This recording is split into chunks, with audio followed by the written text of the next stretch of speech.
चांद सी महबूबा हो मेरी कब, ऐसा मैंने सोचा। ये गंगा राम की समझ में न आए। दोस्तों, क्या आपको कभी ऐसा महसूस हुआ है कि रफ़ी साहब की जादुई आवाज़ मनोज कुमार पर फिट नहीं बैठती?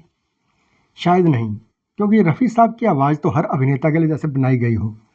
लेकिन सोचिए, अगर मैं आपसे कहूँ कि एक बार मनोज कुमार ने खुद रफ़ी साहब की आवाज़ को ठुकरा दिया, चौंक गए ना आप? वो भी किसी मामूली गाने के लिए नहीं, बल्कि एक फिल्म के टाइटल सॉन्ग के लिए। आखिर ऐसा क्या हुआ था जो भारत कुमार ने रफ़ी साहब की आवाज़ को ठुकरा दिया था?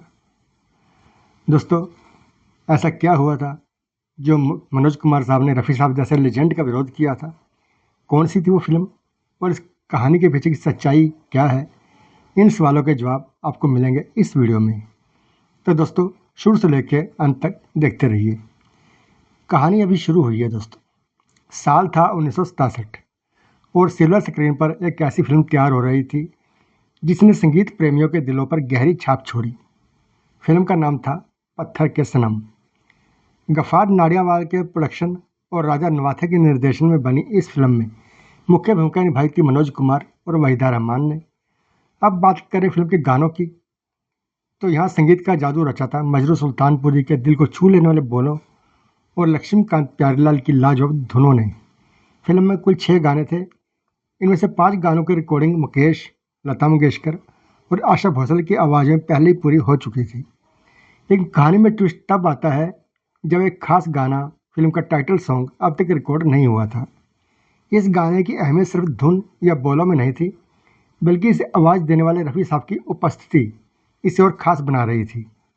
यह गाना जो मनोज कुमार पर फिल्माया जाना था, फिल्म का सबसे महत्वपूर्ण गाना था। पत्थर के सनम तुझे हमने मोहब्बत का। फिल्म के दूसरे गाने जैसे महबूब मेरे,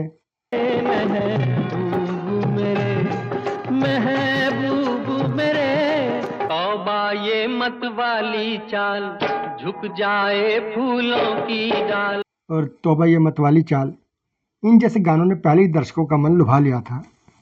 लेकिन टाइटल सॉन्ग को लेकर सबकी नज़रें रफ़ी साहब पर टिकी हुई थी। मजरू साहब गाना लिख चुके थे, लक्ष्मीकांत प्यारेलाल धुनें तैयार कर चुके थे। अब इंतजार था उस लम्हे का जब रफ़ी साहब आकर अपनी जादुई आवाज़ में इस टाइटल गीत को अमर कर दें। अब कहानी में आता है एक ऐसा मोड़ जिसने फिल्म के सबसे अहम गाने पर सवाल खड़ा कर दिया। मनोज कुमार, जो फिल्म के हीरो थे, सीधे लक्ष्मीकांत प्यारेलाल के पास पहुंचे और एक चौंकाने वाली बात कही, मैं चाहता हूं कि इस फिल्म का टाइटल सॉन्ग रफ़ी की जगह मुकेश जी की आवाज़ में रिकॉर्ड किया जाए। लक्ष्मीकांत प्यारेलाल यह सुनकर सन्न रह गए। उनकी वर्षों की मेहनत और गाने की आत्मा जो उन्होंने रफ़ी साहब की आवाज़ में ही महसूस की थी, उसको अब अचानक बदलने की बात हो रही थी।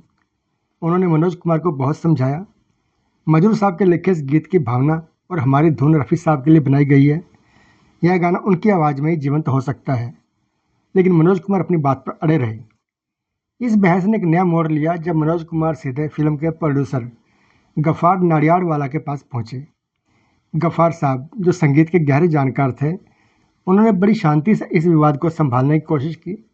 उन्होंने मनोज कुमार से कहा, देखिए, आप हमारे हीरो हैं और आपकी पसंद का सम्मान करना हमारी जिम्मेदारी है। लेकिन इस गाने का जो प्रभाव हम दर्शकों तक पहुंचाना चाहते हैं, वह सिर्फ रफ़ी साहब की आवाज़ में ही मुमकिन है। लक्ष्मीकांत प्यारेलाल का फैसला पूरी तरह सही है। गफ्फार साहब की समझदारी और तर्कों ने आखिर मनोज कुमार को निरुत्तर कर दिया। थोड़ी निराशा के साथ, लेकिन इस बार मनोज कुमार को मानना पड़ा और इसी के साथ तय हो गया कि फिल्म का टाइटल सॉन्ग रफ़ी साहब ही गाएंगे। फिर वह जादुई पल आया जब टाइटल सॉन्ग रिकॉर्ड हुआ और जैसे ही रफ़ी साहब ने गाना शुरू किया तो फिर स्टूडियो में मौजूद हर शख्स की सांसें थम गई। पत्थर के सनम तुझे हमने मोहब्बत का। पहली ही पंक्ति में ऐसा लगा मानो किसी और दुनिया में ले जा रहा हो। रफ़ी साहब की आवाज़ में जो दर्द, जो शोखी और जो जज्बात थे, उन्होंने इस गाने को लोगों के दिलों में हमेशा के लिए बसा दिया। हर सुर, हर शब्द जैसे रफ़ी साहब की आवाज़ में एक नई ज़िंदगी पा रहा था। इस गाने का जादू ऐसा था कि जब भी इसे सुना जाता, सुनने वाले बस खो ही जाते। यह गीत किसी के लिए मोहब्बत की परिभाषा बन गया था तो किसी के लिए बिछड़ने का दर्द। साल 1967 में जब यह गाना रिलीज हुआ तो इसने हर संगीत प्रेमी को दीवाना बना दिया। फिर सोचो, यह गाना आज भी उतना ही ताज़ा, उतना ही लोकप्रिय है। रफ़ी साहब की आवाज़ ने सिर्फ एक गाना नहीं बल्कि एक एहसास बना दिया था। यह गाना हमें याद दिलाता है कि कुछ आवाज़ें और कुछ धुनें कभी पुरानी नहीं होती, वे अमर होती हैं। जैसे ये गाना जो हमेशा के लिए हमारे दिलों का हिस्सा बन चुका है। पत्थर के सनम गाने की ज़बरदस्त सफलता ने सभी को हैरान कर दिया और सबसे ज़्यादा प्रभावित हुए खुद मनोज कुमार। गाने की हर पंक्ति, हर सुर ने यह साबित कर दिया कि रफ़ी साहब की आवाज़ में एक ऐसा जादू है जिसे शब्दों में बयान करना मुमकिन नहीं। मनोज कुमार को जल्द ही यह एहसास हो गया कि रफ़ी साहब के विरोध में खड़ा होना उनकी सबसे बड़ी भूल थी।